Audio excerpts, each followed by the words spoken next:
I'm Ann Webb, Policy Director with Common Cause North Carolina, and these are 5 things you need to know about North Carolina politics this week.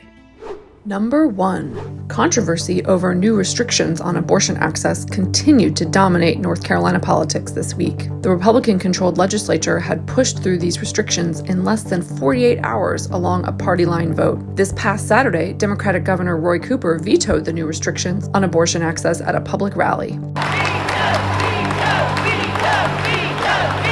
On Tuesday, 3/5 of the members of the General Assembly voted to override the governor's veto in a strictly party-line vote. The House has overridden the governor's veto and the bill becomes law, notwithstanding the governor's objections.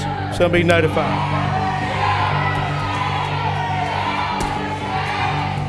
Protesters filled the gallery as legislators completed the veto override.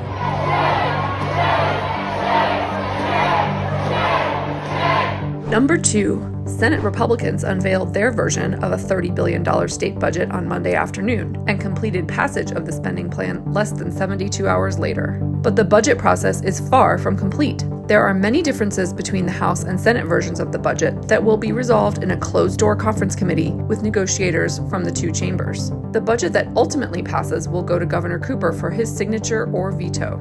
Number 3.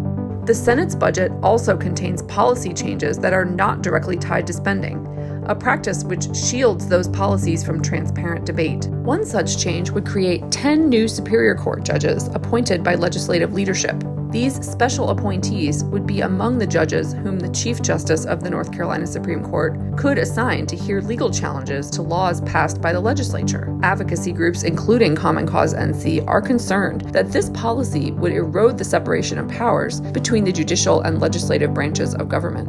Number 4. Last month, the North Carolina State Supreme Court radically broke from settled law and overturned a ban on partisan gerrymandering. With that ruling, a new round of redistricting is on the horizon later this year. On Thursday, supporters of redistricting reform gathered at the legislature to make the case for ending gerrymandering by establishing an independent redistricting commission comprised of everyday North Carolinians.